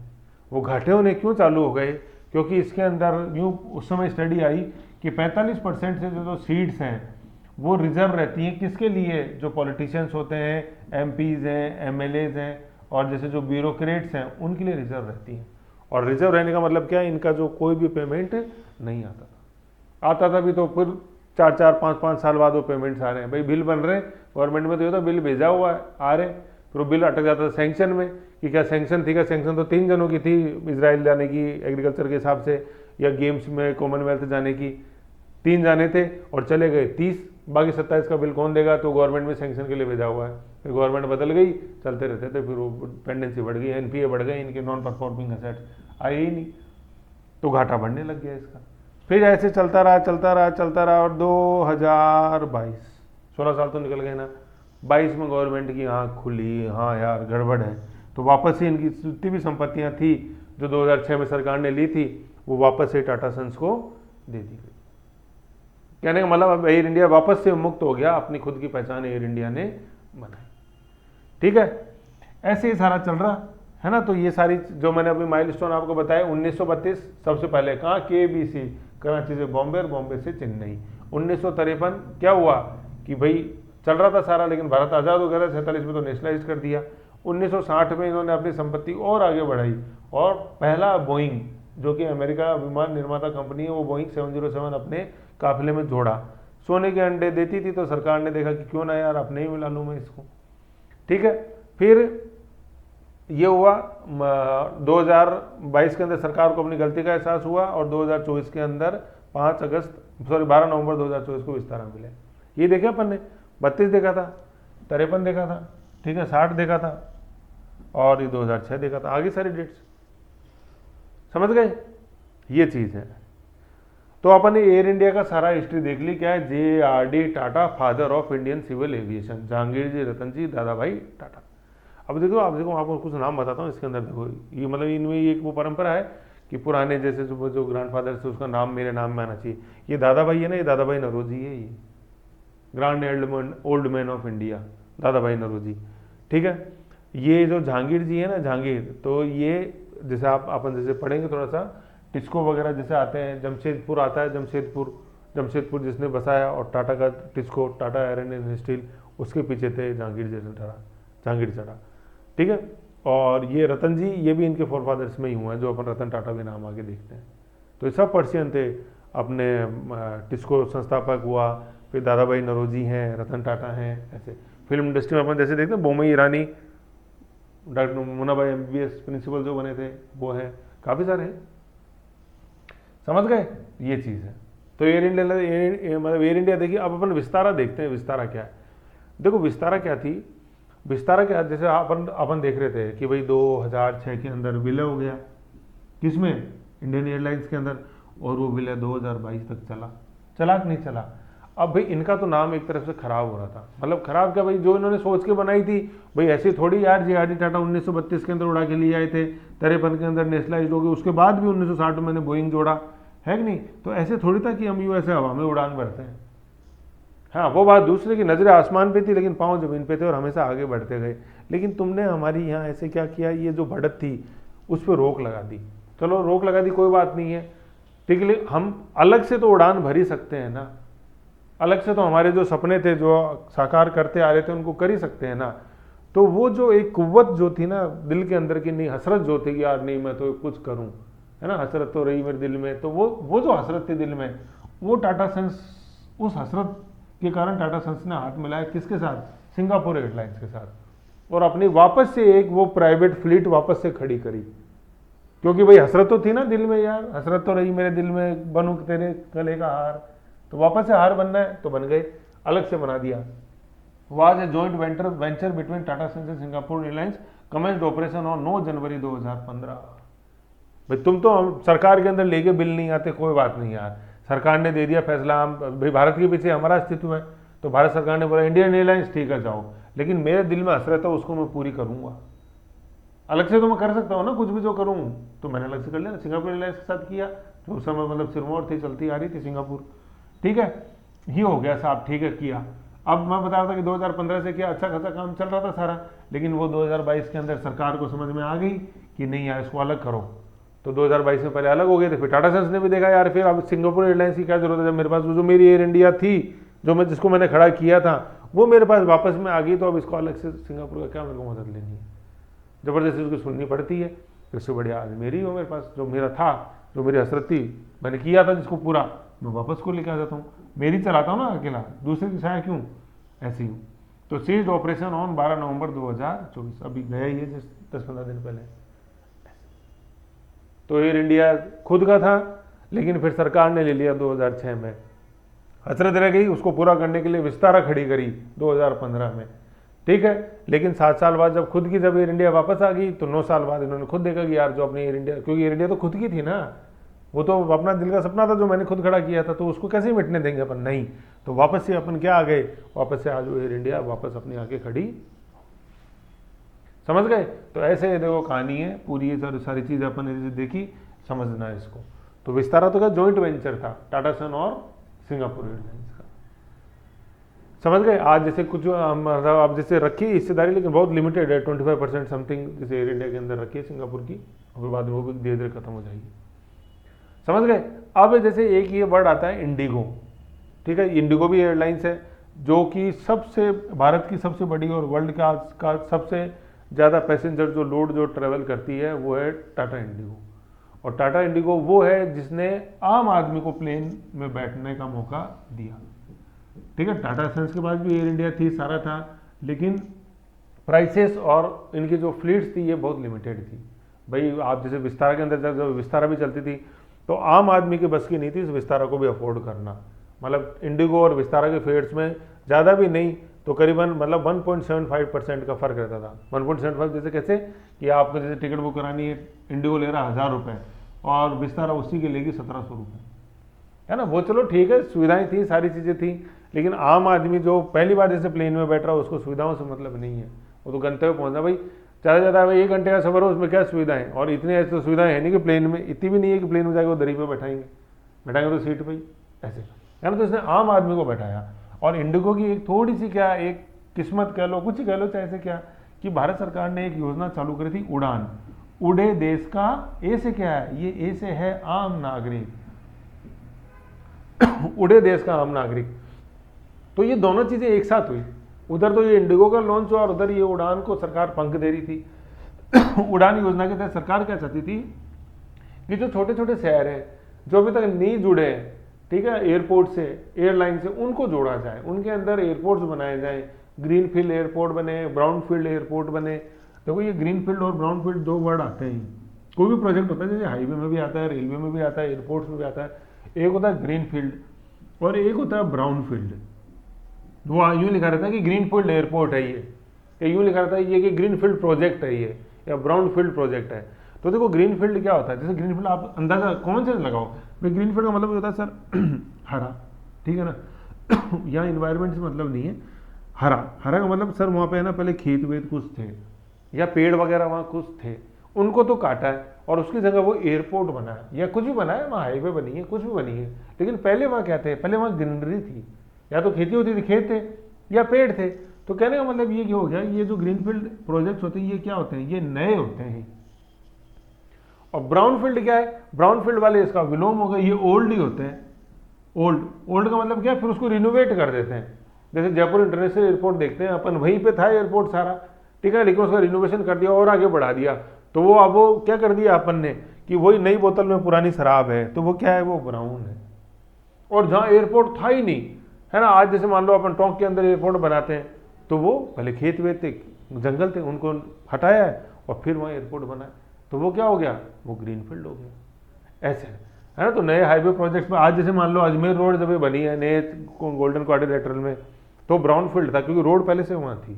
लेकिन अब ये नेशनल एक्सप्रेस वे बना दिल्ली से बॉम्बे इधर दोसा होते हुए, ये ग्रीन फील्ड प्रोजेक्ट था, नए सिरे से सारा काम इसके अंदर हुआ, है ना। तो ऐसे ही अपने देखते हैं, तो उड़ान के तहत जैसे ग्रीनफील्ड एयरपोर्ट्स गवर्नमेंट ने बनाए थे नए, अब उन एयरपोर्ट तो बनेगा, प्लेन भी तो उतरे थे यार इसके ऊपर।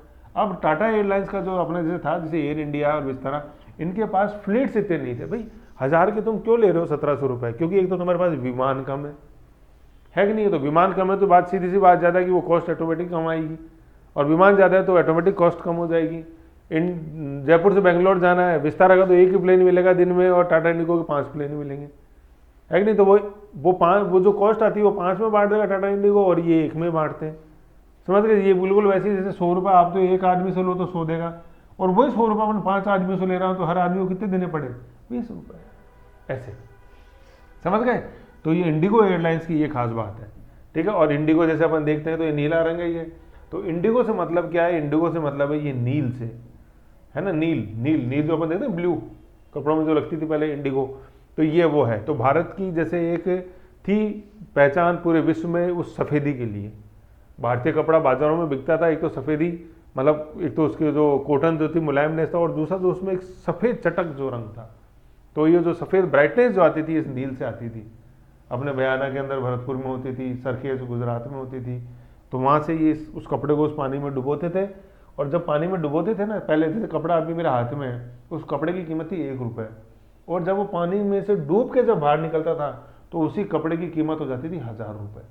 ये किसका कमाल था, ये भारतीय इंडिगो का कमाल। उस नील के अंदर इतनी शक्ति थी कि 100 रुपये को क्या बना दिया आपने, 1000 रुपये, 100 गुना उसकी 10 गुना कीमत बढ़ गई उसकी, और फिर वो कहाँ जाता था, वो लंदन में बिकने जाता था, यूँ, ठीक है। तो ये इंडिगो था। तो इंडिगो प्लेन अभी बना, तो इसका फुल फॉर्म जैसे क्या है, inter globe aviation limited, Indigo, IN तो क्या है अपने इंडिगो, IN इंडिगो, और ये ग्लोब एविएशन इंडिगो, GL ये ग्लोब, इंटर ग्लोब, ठीक है। अब फिर आगे क्या है, is an Indian low cost airline, है ना, लो कॉस्ट, आम आदमी को बैठाना है मेरे को, लो। देखो उन्होंने क्या फिर कटिंग जैसे कर दी थी, कॉस्ट कटिंग वगैरह, है ना। कॉस्ट कटिंग में क्या, जैसे जो मील जाता है, भाई देखो सेफ्टी में तो कोई कॉस्ट कटिंग हो नहीं सकती है। ये ऐसा तो है नहीं कि जैसे वो अपन ने बोइंग जैसे खरीदा है USA से, वो हल्की क्वालिटी का खरीद ले, हल्की क्वालिटी का खरीदोगे तो ऊपर जैसे जो अपने पास फ्रिक्शन जो होएगा वो आप नहीं सहन कर पाओगे। जैसे आप मैं बताऊं, जैसे कोई भी एक एयरलाइन है, वो ऊंचाई में जब अपनी जो उड़ता है हवा के अंदर, जैसे अपन देखते हैं प्लेन टेक ऑफ करते समय नहीं, जब वो स्टेबल जैसे चल रहा होता है, तो मतलब नॉर्मल हाइट होती है 9 से 10 किलोमीटर हवा के अंदर। मतलब जैसे आप कभी किसी का भी जैसे प्लेन का नंबर डाल के जैसे देखना, तो वो किस ऊंचाई के ऊपर उड़ रहा है वो, तो मतलब जब स्टेबल जब हो जाता है, मतलब ये टेक ऑफ और लैंडिंग का छोड़ दो, अब जब ये स्टेबल है हवा के अंदर, तो उसकी नॉर्मल हाइट होती है 9 से 10 मतलब 9000 मीटर, ऐसे यूं, ठीक है। जैसे आप जैसे देख के जैसे ये 6E है, ये 383, ठीक। तो जैसे ये आपने इंडिगो फ्लाइट का ये नंबर है, तो जैसे कल मैं देख रहा था, तो ये कितनी हाइट पे जैसे ये उड़ रहा है ये, तो मतलब ऐसे तो ध्यान था ही, लेकिन फिर भी जैसे एक ये देखा, और जो नॉर्मल स्पीड होती है इस हाइट के ऊपर, वो होती है करीबन 900 किलोमीटर प्रति घंटा। इस स्पीड में मतलब अपन उड़ रहे थे, मतलब ये तो नॉर्मल है, इससे 8000 से नीचे तो आप आ ही नहीं सकते, मतलब जो एक इंटरनेशनल सिविलाइजेशन जो रूल्स हैं वो, तो ये नॉर्मल। और मैक्सिमम जा सकता है ये 13 किलोमीटर हवा के अंदर, यूँ, मतलब जैसे जेट, मतलब ये सिविल एविएशन की बात है, इसके अंदर मिलिट्री नहीं है, वो तो और भी ऊँचे उड़ते हैं, उसमें नॉर्मल होता है, जैसे अपने सुकोई वगैरह उड़ते हैं 22 किलोमीटर, मतलब 22000 मीटर ऊपर हवा के अंदर, ऐसे। तो ये नॉर्मल है, ये तो है ना। तो मैं ये बता रहा था, तो क्वालिटी के अंदर तो आप कॉम्प्रोमाइज़ कर ही नहीं सकते, क्योंकि ऊपर जैसे अपन जाते हैं तो नो डाउट डेंसिटी तो कम होती है, लेकिन वो जो हवा में जो फ्रिक्शन होता है, घर्षण जो होता है हवा से, बस वही होता है सबसे इंपॉर्टेंट जो चीज़ है। हवा जैसे अपन हवा में चलेगा, तो जो फ्रिक्शन हो रहा है ऊपर नीचे साइडों पर, जो हवा निकल के जा रही है, उसी में तापमान बढ़ जाता है, और वो वहीं से वो कोलैप्स होता है। जैसे अपने 2003 के अंदर वो कोलंबिया हादसा हुआ, सुन आपने, सुनीता विलियम्स नाम था, कल्पना चावला, वो जो कोलैप्स हुआ, तो उसमें क्या था, वो जब वो आ रहा था उनका वापस से नीचे रॉकेट, तो एक सिर्फ यहाँ नीचे की एक टाइल हटी थी सिर्फ एक, तो वो टाइल हटने से ही वो क्या हुआ, वो घर्षण वहीं से वो डैमेज हो गया पूरा प्लेन, और वो कोलंबिया जो शटल थी वो कोलैप्स हो गई और वो सारा ये फेल हो गया, है ना। तो ये हवा के अंदर सबसे इंपॉर्टेंट होता है ये फ्रिक्शन को मेंटेन करना। पानी में जब अपन नीचे जाते हैं तो होता है वो पानी का जो प्रेशर होता है उसको मेंटेन करना, क्योंकि हवा में ऊपर जाते हैं डेंसिटी कम होती जाती है लेकिन फ्रिक्शन बढ़ता जाता है, हवा का सघन होती जाती है हवा। और पानी में जैसे अपन जाते हैं तो भाई एक तो अपन पानी की सतह पे ही है, तो यहाँ पे पानी का दाब कम है, जैसे मान लो समुद्र है, और यहाँ बीच में आ जाएंगे तो इतने पानी का प्रेशर मेरे ऊपर आ रहा है ना, और मैं नीचे आ जाऊंगा तो इस पूरे पानी का प्रेशर मेरे ऊपर आ रहा है ऐसे, ठीक है। तो ये इसमें तो सेफ्टी तो आप कॉम्प्रोमाइज कर ही नहीं सकते। फिर जैसे इन्होंने क्या किया, कुछ गवर्नमेंट ने रेट्स कम कर दी, भाई गवर्नमेंट जैसे आप एयरपोर्ट के ऊपर भी तो आपको किराया, जैसे पापा ने गाड़ी खड़ी करी पार्किंग में ले जाके, तो अपने को तो 20 रुपये में ही सोचना पड़ता है यार भैया पार्किंग लोगे कि नहीं लोगे। ये प्लेन जाके मैं घर में खड़े होंगे उस एयरपोर्ट का यूज़ करेंगे, तो गवर्नमेंट ने कुछ रियायत दी उड़ान योजना के तहत, ठीक है। फिर जैसे बोइंग वगैरह खरीदे थे, इनके पास ज़्यादा बोइंग ही है वो अमेरिका वाले, ठीक है, वो खरीदे थे, तो उस पर जो इम्पोर्ट ड्यूटी लगती थी गवर्नमेंट ने खुद उसमें मदद करी। फिर जैसे जो प्लेन्स के अंदर जैसे ज़्यादा जैसे एक वो लग्जरी लाइफ स्टाइल हुआ करती थी कि बिजनेस क्लास ज़्यादा होती थी, इनके बिजनेस क्लास कंपेटिवली कम होती हैं, ज़्यादा वो इकोनॉमी क्लास ही होती हैं, तो ऐसे करके धीरे धीरे इन्होंने कॉस्ट कम करी और इसको लो कॉस्ट एयरलाइन बनाया। वही 1700 रुपये लेती थी, वो सीट्स बढ़ाई, इकोनॉमी क्लास के अंदर बढ़ाई, कि जिससे इकोनॉमी क्लास जैसे ट्रेन के अंदर अपन जैसे देते हैं जनरल डिब्बा, तो ऐसे वो इकोनॉमी क्लास ज़्यादा बढ़ाई उन्होंने, तो जैसे कॉस्ट कम हुई और आम आदमी उसकी तरफ सरकार, और फिर सरकार को लगा कि उड़े देश का आम नागरिक तो उड़ने लग गया। भाई सरकार ने तो सिर्फ क्या किया था, सिर्फ एयरपोर्ट ही बना दी थी सरकार, जो ग्रीन फील्ड ब्राउन फील्ड जैसे अपन देखते हैं, पहले टर्मिनल 1 था एयरपोर्ट में जयपुर में, टर्मिनल 2 बना, लेकिन ब्राउन फील्ड ही था, तो सरकार ने तो एयरपोर्ट ही बनाए, प्लेन वगैरह सरकार नहीं लाई। प्लेन तो कौन लाए, ये इंडिगो जैसा लेके आया, और भी लेके आए थे, जैसे सहारा थी, जेट एयरवेज थी, लेकिन सब इतना नाम नहीं कमा पाई जितना इंडिगो ने कमाया। वो स्ट्रेटजी थी, लगन थी, ठीक है ना, ये से समझ गए। तो ये हुआ। तो अब देखो आज वर्तमान में क्या, it is the largest airline in India by passenger, सबसे ज्यादा जिसके पास शेयर है पैसेंजर का, कैरियर एंड फ्लीट साइज सबसे ज्यादा जिसके पास विमान है, with a 62% domestic market share as on August 2024। देख लो 62 करीबन 65% है आज की तारीख में, ये 65% यात्री वार देख लो, विमान देख लो, किसके हैं, इंडिगो के। और किसी भी एयरपोर्ट पे देख लो आप, कहीं भी देख लो, और कोई दिखे कि नहीं दिखे, मतलब ये ब्लू कलर में आपको प्लेन दिख जाएगा, दूर से जैसे आप देखोगे कैसे पहचानोगे कि जैसे ब्लू कलर में लिखा रहेगा इंडिगो। फिर ऐसे नीचे से आप जैसे देखोगे कभी हवा में उड़ रहा है तो कैसे देखेंगे, तो नीचे जो ये इसका ये जो होता है अपने ये LLS कुछ का, तो ये यहाँ से आप जैसे देखोगे तो ये ब्लू कलर आपको दिखाई देगा हवा के अंदर ही, तो ये ब्लू नीला क्या है, ये नील, भारतीय नील, वो IndiGo. The airline was founded as a private company, government का कुछ नहीं था ना, गवर्नमेंट ने कभी इसको टेक ओवर किया, वो तो गलती समझ में आ गई थी एयर इंडिया को टेक ओवर करने से, फिर नहीं मर्ज किया किसी को ही। Private company by Rahul Bhatia of InterGlobe enterprise and Rakesh Gangwal in 2006। ये 2006 तो वही समय था जब इंडियन एयरलाइंस को घुसा दिया था, एयर इंडिया को घुसा दिया था इंडियन एयरलाइंस के अंदर, लेकिन यहाँ इधर ये नया एक सितारा आया 2006। It took delivery of its first aircraft in July 2006, Boeing था America. The airline became the largest Indian carrier by percentage and market share in 2012। देखो 6 साल के अंदर ही लार्जेस्ट, समझ गए। The company went public in November 2015, ठीक है। IndiGo was ranked as the 50th most punctual airline globally in 2012 by organisation of civil aviation, समझ गए। ये है चीज, देखो ये वेंट पब्लिक का मतलब है कि जैसे पब्लिक से पैसे उन्होंने, जैसे अपन देखते हैं कि इनिशियल पब्लिक ऑफर निकालते हैं शेयर मार्केट के अंदर, कि तो आम जन जैसे जो शेयर खरीद के उसमें इन्वेस्ट करता है, तो इवेंट पब्लिक से मतलब ये इनिशियल पब्लिक ऑफर उन्होंने निकाला ऐसे करके। तो इंडिगो के अंदर जो अपन को पता होना चाहिए, ज़्यादा एग्जाम ओरिएंटेड था नहीं, बस थोड़ा सा नॉलेज के रूप के अंदर अपन उड़ान को कहीं लिखें, ग्रीन फील्ड ब्राउन फील्ड कहीं लिखें, ठीक है ना, तो उसके अंदर बस ये पता हो अपन को कि 2006 के अंदर ये स्थापित हुई और आज वर्तमान में 65% के साथ ये भारत का सबसे बड़ा फ्लीट में, पैसेंजर कवर में, हर तरह से सबसे बड़ा। और कभी भी सांगानेर एयरपोर्ट के बाहर से आप निकलो तो झलक डाल दो, और कुछ दिखे कि नहीं दिखे, लेकिन इंडिगो का प्लेन आपको जरूर दिखेगा, समझ गए। तो ये अपना इंडिगो का था, ये था मतलब विस्तार का जो विलय हुआ एयर इंडिया के अंदर। इसके अपन ने अंदर क्या क्या देखा, पहले तो एयर इंडिया का देखा, उसमें मुकाम देखे 1932 जब टाटा उड़ा KBC, कराची बॉम्बे इंडिया चेन्नई, फिर 1953 जब नेशनलाइज हो गया, 1960 बोइंग आया अपने गौरीशंकर, 6 इंडियन एयरलाइंस में मर्जर, 22 में वापस निकले। फिर 12 नवंबर 2024 को ये विस्तारा अलग हो गई। विस्तारा बनी थी 2015 के अंदर, वो जो दिल के अंदर एक कुव्वत रह गई थी उसको पूरा करने के लिए, ठीक है। फिर 2024 12 नवंबर 2024 को आप सिर्फ मतलब एयर इंडिया के नाम से ही है टाटा सन्स के पास। इंडिगो 2006 में स्थापना है। वर्तमान में सबसे बड़ा पैसेंजर फ्लीट कार्गो ये है अपने पास इंडिया का। बाकी और जैसे एयर सहारा अपन देखते हैं, सुब्रत ले डूबे उसको, जेट एयरवेज नरेश गोयल ले डूबे, कोई आज अस्तित्व में नहीं है। और ऐसे अपन देखें तो इंडिगो के आगे तो कोई आज खड़ा ही नहीं उतरता, ऐसे है। फिर साथ में अपन ने यहाँ पे देखा ग्रीनफील्ड ब्राउनफील्ड देखे, एक नॉर्मल जैसे जो आइटम वो देखी, एयरबस बोइंग देखा, Airbus is France, Boeing is America. अब बोइंग का हेडक्वार्टर आप जाके देखना तसल्ली से कहाँ है, और उसके साथ में ग्रेट लेक्स देखना ग्रेट लेक्स कहाँ है, और अमेरिका का कि नहीं विश्व का सबसे जो व्यस्तम हवाई अड्डा है शिकागो वो कहाँ है वो देखना, तो पता चलेगी सारी चीज़ें आपको। समझ गए। अब नेक्स्ट अपन देखते हैं नाबालिग बच्चों के लिए एनपीएस वात्सल्य जो स्कीम आई है उसके बारे में।